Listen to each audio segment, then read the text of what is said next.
Hello again, friends, and welcome to another fine edition of 151. My name is Adam, and I'm joined by a man whose spirit animal is Rocket Raccoon. Hey, how's it going? Friends, his name is Justin. Rocky Raccoon. That's all the song I know. All right. We're 151. We're presented by Skeleton Vineyards. You can find out more about them on their website, skeletonwine.com, or on their Facebook page, which is at Skeleton Vineyards. As for us, we are on Podbean, iTunes, Stitcher, and YouTube. We hope you subscribe to those channels. And you can also find us on Facebook, Twitter, and Tumblr, all at 151 The Show. So the Stitcher... And 151theshow.com. And 151theshow.com, which will take you directly to our Podbean page. Right. Someday we'll get to the point where we have an actual website. Right. That day is not today. Maybe tomorrow. Maybe. You never know. Check back often. Did I tell you about the Stitcher story? No. So, going back to last year, got us on iTunes because of the Podbean thing, right? Because of the RSS feed. And as much as I like to bag on Apple products, it was amazingly easy to get us up on iTunes. Okay. So someone had said something about Stitcher, and it was one of those deals where I go, okay, let's do it. Let's, it's free. It's another way for people to... Why not? Yeah, exactly. So I go through the whole process, and it just doesn't work. And it took some emails that go back and forth between everybody, and it took a while, but we finally got figured out. You know what was throwing off the whole damn thing? Me? No. Oh. Actually, no, not you and your new Season 3 but it was the actual, in the URL for the Stitcher account, it was the numbers 151. Okay. For some reason, we're throwing everything off, so they had to go back and physically write out 151. Nice. So, okay. And that's how we're on Stitcher now. So, should we have just used I-V-I-I-I? Sure. That's great. Hey, guess what? A cat's coming downstairs. Meow. It's the one that always comes in and goes right behind you. Hi, buddy. That is our cat Wrigley. So, anyways, getting back to the actual point of the show because, Why would we? Today on the show, we're going to be talking about a couple shows that wrapped up back in probably February. Discovery did. Orville had its run and then more of a traditional run. It didn't have the break in the middle.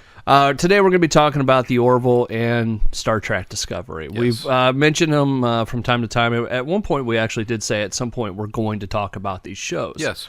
And today is that day. Yeah, today is exactly that day.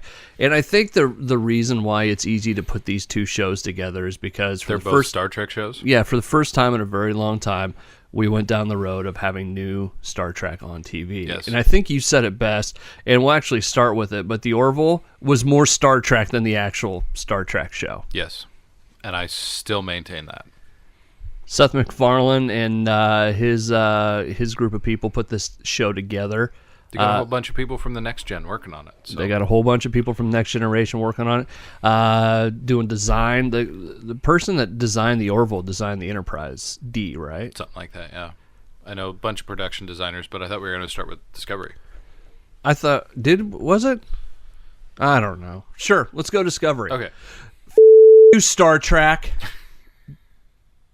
And I say that with every ounce of emotion I can come up with right now. I feel like I have been absolutely by Star Trek. So you weren't a fan of Discovery's first season? Okay. I will put it to you like this.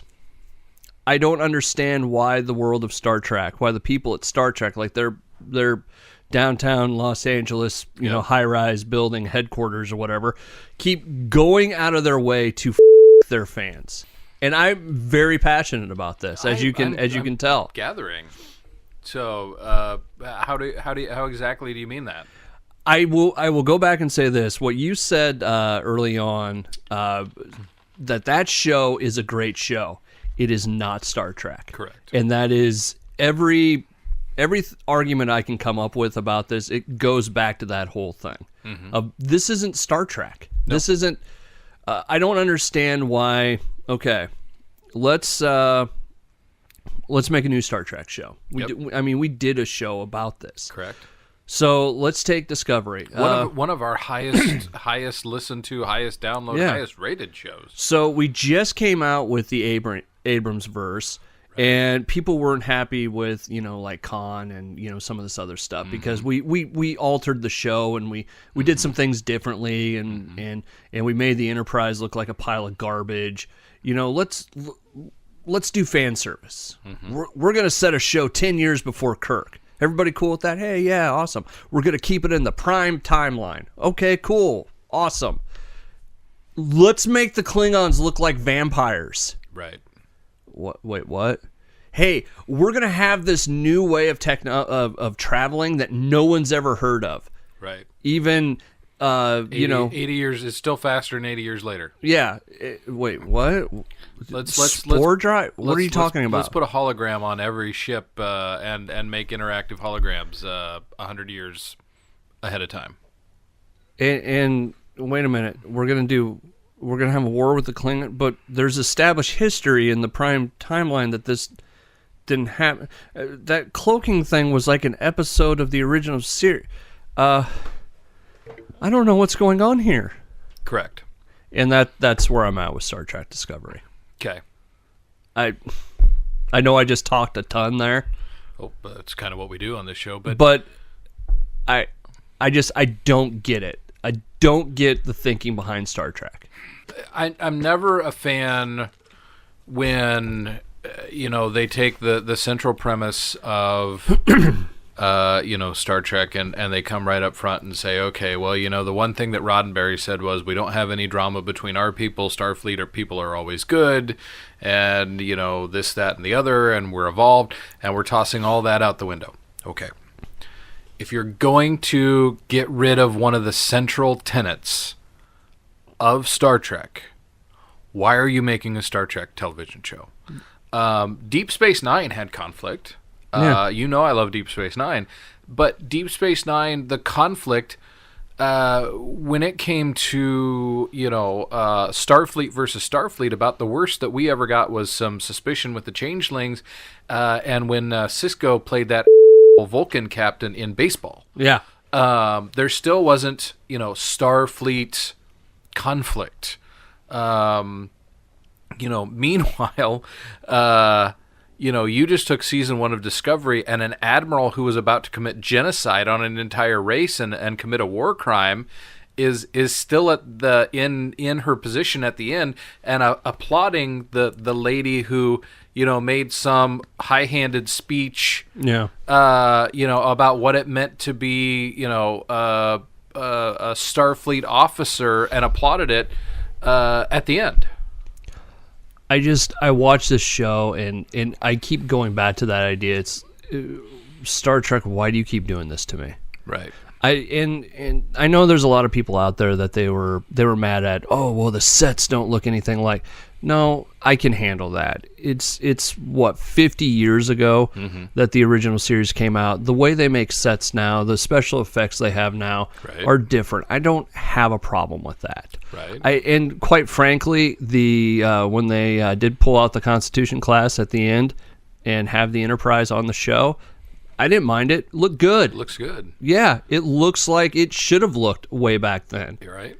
So I don't know. I think you've boxed yourself into a corner right there. I mean, unless you're going to get Chris Pine and Zachary Quinto to come on real quick and play Kirk and Spock for a couple episodes. Which would be pretty cool. I don't know why. I don't know why this show works if it's in the future. You get John Cho in there. Yeah, you could have him. Sulu's in charge of the Enterprise for a little bit. Kirk and Spock are they're on a mission with tribbles or something. Slave girls. Yeah. No, I keep going back to this, and why do we keep setting up weird things that make no sense? Michael Burnham doesn't need to be Spock's sister. No. And we already got that surprise in Star Trek V, which I don't know if you guys remember, but that one didn't work out so well. Cybok? I know. It's like, how many kids does this dude have? Well, quite a few, apparently. I mean, it's not bad. Like, if you want to make Sarek a big part of the show, that's cool. But you don't need to have her be his half-sister or whatever, adoptive sister or whatever. Could have been a mentor at the academy. Somebody who sponsored her. Just somebody she knew. I mean... That's what I'm saying, though, about this show. If you would have put this after Voyager, it works. You could have a war with the Klingons. You could have, hey, we stumbled across this thing called Spore Drive. Right. Okay, I'll buy that. That's cool. That's the other thing. It leads me down, if we've never heard of this in the future, it's either they destroy the Spore Network, which they actually talked about at one point. Or it's all Section 31 classified. Yeah. Or it's, I don't know. Which, by the way, they did come out and say that's what the black badges were. Really? Or Section 31 badges. Yep. That's fine, but I just... Which makes a lot of sense to have a secret organization that literally has a different uniform badge than Starfleet on the ship with Starfleet people. This show just... It's not bad. It's not... It's not Star Trek. It bums me out because I was really excited for it. I will say, I will give Discovery this. The Federation finally has good-looking starships. Right.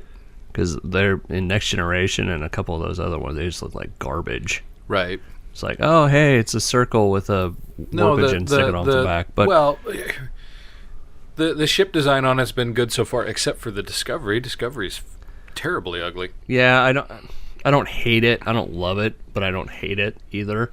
I never liked the Ralph McQuarrie design. So I don't know why people at Star Trek keep doing this stuff to us. They hate you. I think they do. It's like, I just want to show that Star Trek.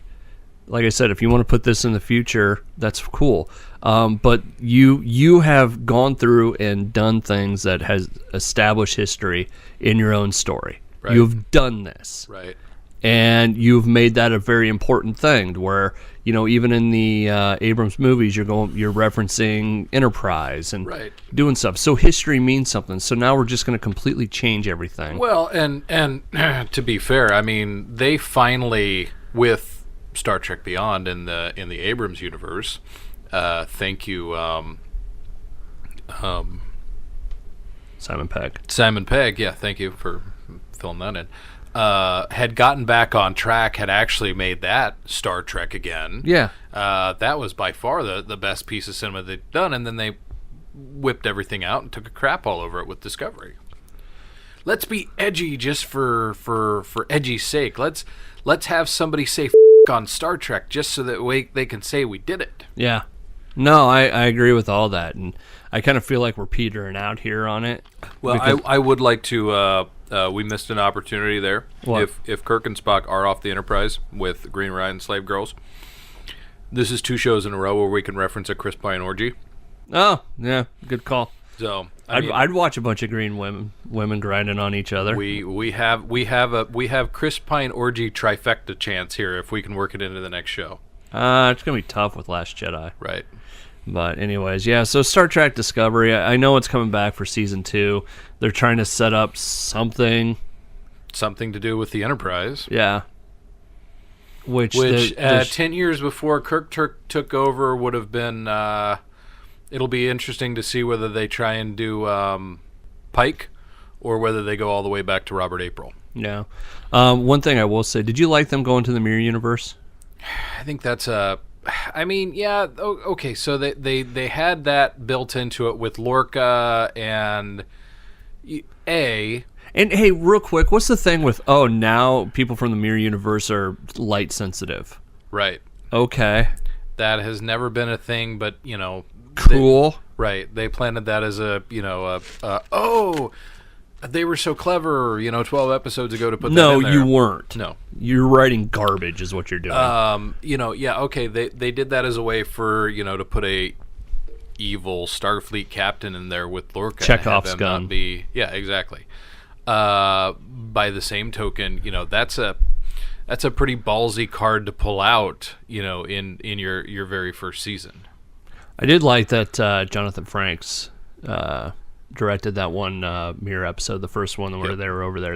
It was actually, as much as I don't like the show, I actually like that episode. Right, and he's coming back for season 2. I think he's going to direct the opener with the original Enterprise. So that should be interesting. He's a good director. I'll give him that. Yeah, he knows his Star Trek and that sort of thing. The Spore Drive drives me nuts. Mm-hmm. Because you would have thought, Voyager, they figured out slipstream in like, what, a day? Right. Hey, we stumbled across this technology from this alien ship, and hey, we modified our ship and we knocked out 10,000 light years. No big deal. Hey, guess what? We've had this technology sitting around since, Kirk. Right. It has some spores or some bull like that. You guys want to take a crack at it? Right. Might get you home a little quicker. 80, 90 years, it was a proven thing, but we just shelved it. Yeah, no big deal. No big deal. So, anyways, yeah. So the good news is we do have a decent Star Trek I know, series that's on the television. weird thing about it, man. And it's called the USS Orville. I can't believe, and you said it so well, and we brought it up earlier. The show that's not Star Trek is more Star Trek than the actual Star Trek show, and it's the Orville. Yes. And man, I tell you what, that show has tackled some issues. It has. That, you know what it kind of reminded me of? It kind of put me in the same spot as the original Star Trek series. I mean, I wasn't alive for it, right? But they tackled social issues back in the 60s, right? And the guy who's half black and half white, and the other guy's half white and half black. Yeah, I mean, they tackled some, pretty, there was some tension on Nazis. Mobsters, tribbles, Chris Pine, orgy. But what I'm saying is, some of the moments of the Orville kind of made me wonder if that's what it would have felt like back in the 60s watching the original Star Trek, because they did the social media stuff. Right. They did the gender stuff with Bortus and Tortoise. And that was early on. Yeah, that was like third or fourth episode. By the way, the game they play with the board game they play with Seth MacFarlane, where the knife goes through his hand, is one of the funniest moments I've ever seen on TV. I was not expecting that.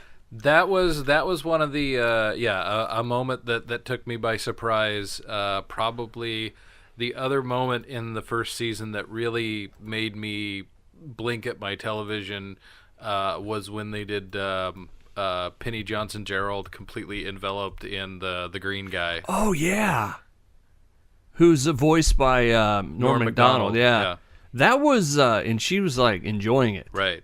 They were having the sexy time. Right.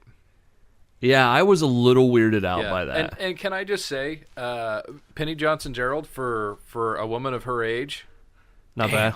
Yeah. Damn. It took me a minute. When she was first on the show, I was like, "Who is she?" Cisco's wife. That's Cisco's old lady. Yeah. I really liked her, and you know what though, her character changed a lot from the first episode to. Second or third. You did wonder how much window dressing she was going to be, and she's, especially where they put her on the planet when they crash landed. So yeah, and they've got the robot guy, Isaac.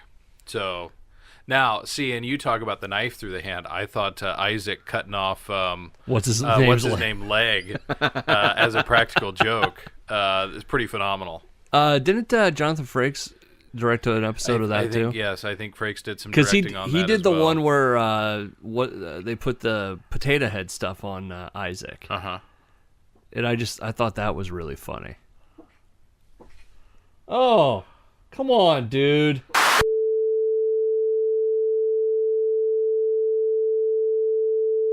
All right, for those of you playing along at home, my cat just came down and puked on camera and everything. So I have no idea where we were. Thanks, Wrigley. I have no idea what we were talking about. We were talking about the directors and whatnot, and I mean it's not too surprising that the Orville feels so much like Next Gen, so much like modern Star Trek. You've got he was inspired by that sensibility. You've got Jon Favreau directed the pilot. Mm-hmm. Jonathan Frakes directed an episode. Robert Duncan McNeil directed an episode. 4 episodes were directed by Brannon Braga, who was Braga, who produced Voyager and co-created Enterprise. I mean, so there's 6, episodes of a 10 episode, I think, first season, 10 or 12. That's 50% 12. or better. 12. Okay, so that's 50% done by Star Trek vets. One done by Jean Favreau, who's just amazing director. Seems like whatever he turns his his hand to. Guest stars. You've got let's see, Robert Picardo. Yeah, he was in one. You've got Penny Johnson-Gerald as a series regular who's in Star Trek. It's not too surprising. And Rob Lowe? Well, yeah, and when you talk about guest stars, I mean, the people that they've pulled in, Rob Lowe. Charlize Theron. Charlize Theron. Liam Neeson was in there. He's pulled some, and I mean, some lesser-known people, compared to that. Holly Hagen. Well, Kelly Hu. I mean, she's been on a lot of different stuff. Kelly Hu. She's the Admiral.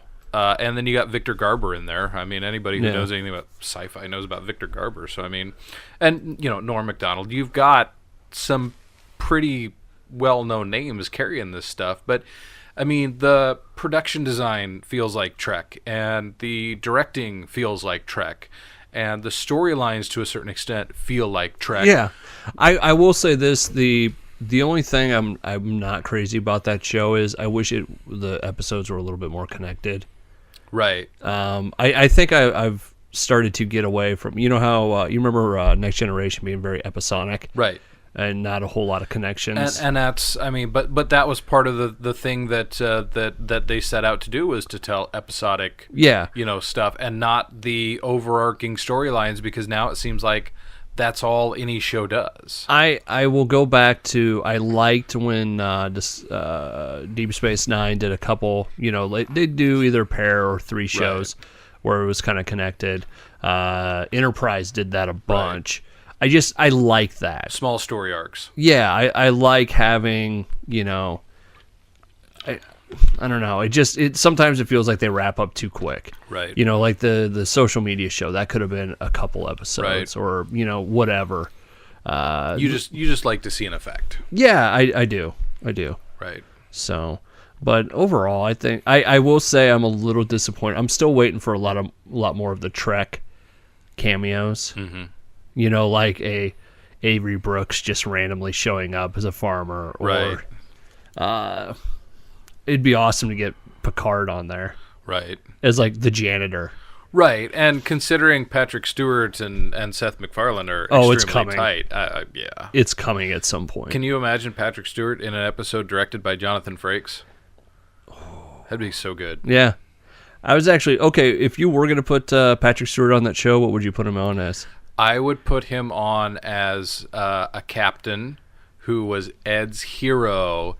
And turns out in real life, he's very William Shatner in his phase-esque. See, I was going to put him as... just completely not what he was supposed to be. Like, he was supposed to be this grand galactic hero that everybody said, oh, this is the flagship captain, and he's awesome. And he's far more like... he's not Jim Kirk. He is William Shatner. Yeah. Or he's, maybe with a little Zap Brannigan thrown in. Okay, I can handle that. That's not bad. I would put him on as Seth MacFarlane's dad, who's just very disappointed in him. That's good too. That's good too. Like, has doesn't care about that world, doesn't... Right. He runs like... a chateau. A winery. I was actually thinking like a wine guy, but then I thought that might be a little too much, but something, he... he's like a clockmaker or something. I don't know. I just picturing him as... You and your starships. And he can kind of throw some shade towards himself. Right. Oh, what did he do? Get turned into a cyborg and made to kill a million people or something, Right. I don't know. I think that'd be funny. Directed by Jonathan Frakes. Right. You don't want to go quite into parody, but yeah, I mean, that's why, either one of those is good. Yeah. Make him an alcoholic. Or make him and Britt Spiner lovers. Well, it's not a reality show. But wouldn't that be kind of funny, though, that would too? Be. Because they were always real tight on... that. Oh, yeah. That would be actually very funny. I like it. Yeah. I like it a lot. So, yeah, I don't know, man. That's my only complaint is I wish that the show wasn't so episodic. Right. I wish it would have those story arcs, and I wish we would learn a little bit more about the world and that sort of thing. Right. My question is, so we've already seen that the Orville is set in our future. We've already referenced popular reality. My question is, does Star Trek exist in their world? In that world. That would be interesting to see. I don't know. Turns out that the reason that it all looks so much like is because everybody was inspired by it. Yeah. When they started building starships. That'd be pretty cool. It's a good question. I don't know if I've got an answer to it, but it's a good question. Well, does Star Trek? Aren't you in charge of the Orville? Why can't you answer my questions? Dude, if I was in charge of the Orville, I don't know if I'd have him do, "Hey, can you help me with this jar of pickles?" joke every week. Yeah. Do you want to open this jar of pickles for me? Although I do think it's funny every time it happens. Right. I don't hate it. Right. I just know it's going to get old. Right. Well, maybe not. Maybe they'll have something else for season 2. I was pretty happy that they got the will they won't they out of the way in season 1, and we didn't have that rearing its ugly head for the next 6 years. The what? Will they won't they with Ed and what's her name? Oh, the first getting back officer. together. Yeah. I can't remember. Did they? No. They started to, but then they decided it was a stupid idea. It would never work, and it would endanger the ship. Yeah, that's right. That was the last season, the last episode of the season. Yeah, you're right. Yep. It's been a while. So. Yep. Well, we haven't recorded for a while either, so. What? We just recorded. Yeah, I know. This is episode 2. We just yeah, recorded. but we're still getting into the swing of things. The cat's puking on the carpet, that sort of thing. Technical issues. Me being an a-hole. Easy. Did you hurt your hand there? Easy. For those of you playing along at home, I just smacked my mic stand. Try to do my. Yeah. Maybe we'll retire that. Well. That hurt? A little bit. It's all right. Play through the pain. It's the kind of high quality entertainment they've come to expect. Oh boy. Is there any idea when Discovery or Orville would do season 2? That's a good question. Why don't I look that up real quick? Okay. Entertain the folks at home. All right, we are 151. We're presented by Skeleton Vineyards. You can find out more about them at their website, skeletonwine.com, or on their Facebook page at Skeleton Vineyards. We'll have that information up on the show page when we're done with this. As for us, we are on Facebook, Twitter, and Tumblr, all at 151 The Show. There's also 151theshow.com and Podbean, iTunes, Stitcher, and YouTube. Did I entertain the people enough? The Orville season 2 will be out later this year. I'm guessing in the fall. Okay. And Discovery season 2, I think is coming late 2018 or maybe early 2019. It'll probably be about the same as this year then. Probably. Okay. Yeah, they've got that. They've got that long to try and figure out what the hell to do with that pile of garbage. Right, and to realize that they wrote themselves into a corner bringing the Enterprise on without showing Spock or... It'll probably be like, you remember the end of season 1 of Star Trek Next Generation where they had the big conspiracy with the bug things that people were eating? Yeah. And, that we never revisited again. Yeah, nothing ever happened with it. Right. Did you guys know we ran into the Enterprise the other day? What? No, we didn't. Yeah. Right. No. Right. Or they just pick up, last time on Star Trek Discovery, 2 weeks later, oh, that was a really crazy adventure we went on with the crew of the Enterprise, wasn't it? Oh my God, that was so crazy and will have long-lasting repercussions. Now let's never talk about it again. That show, man. Was it really crazy when we went with Jim, picked up a young Jim Kirk and went to the pleasure planet of Ryza for a Orion slave girl orgy? I would watch that. Yeah, I would too. Yeah, so. All right, that's going to do it for this edition of 151. Hopefully you enjoyed it. To the people that like Star Trek Discovery. Nice. Send your hate mail to 151theshow@gmail.com. Yeah, you get that just as much as I do. Yep. So. Sorry, I think that show's a pile of garbage. There's a lot of people that probably think that about this show. You're wrong, but... You're right. Oh, wait, yeah, you're wrong.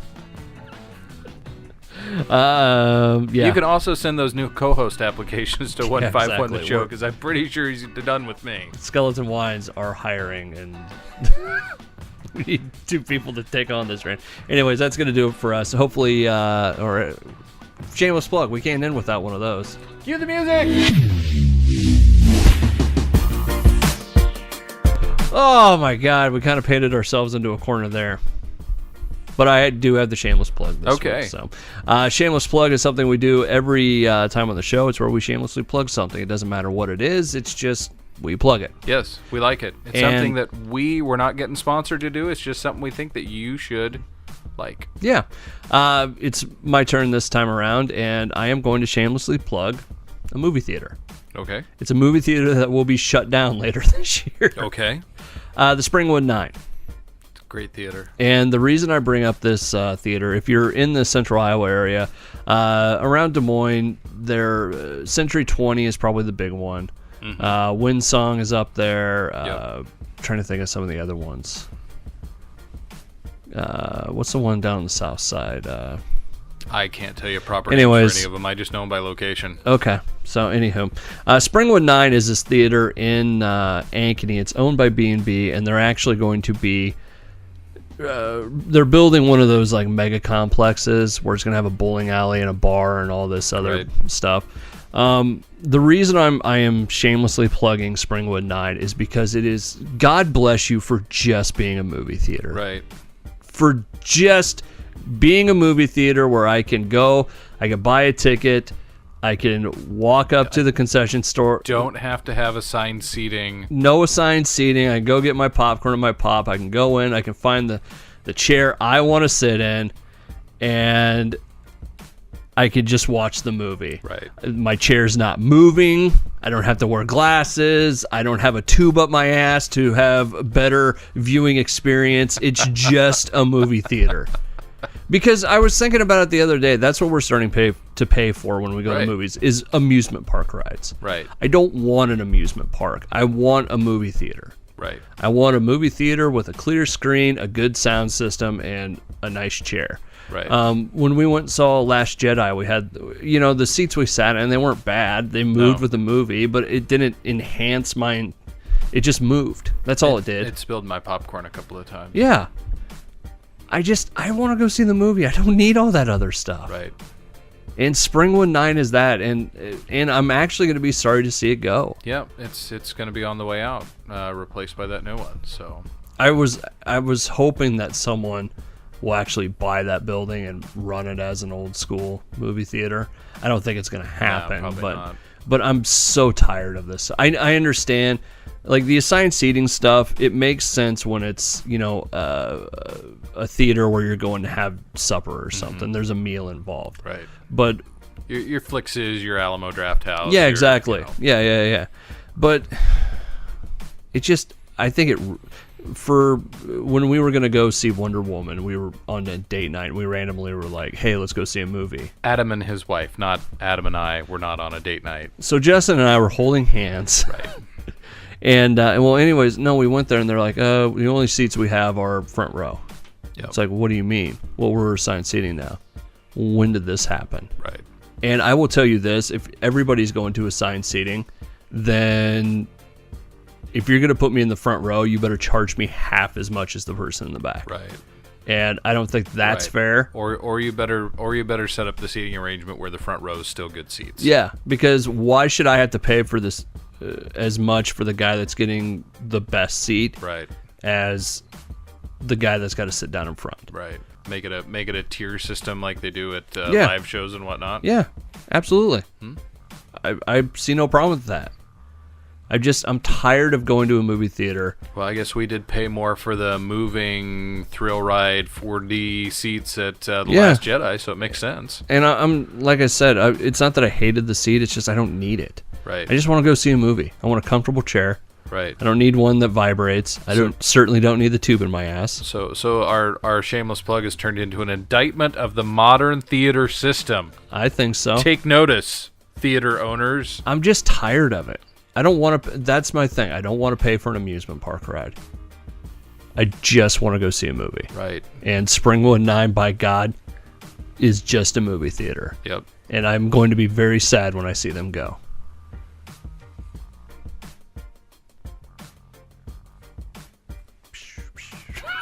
No, that's an honest to goodness Salute. Yeah. It's a Benford salute to movie theaters. There's no season 3 a-hole coming out there. Yeah. That's I'll miss classic cinema when it goes. It's just so stupid. I do like the tube in my butt though. Oh no, I said that out loud. That's going to do it for us here on 151. You can find us, just go to 151theshow.com. That should point you to all the Facebook and the Twitter and the Tumblr and all that noise. We're presented by Skeleton Vineyards. Thank you to them. You can find out more about them at skeletonwine.com. And we will see you next time on 151. Goodbye.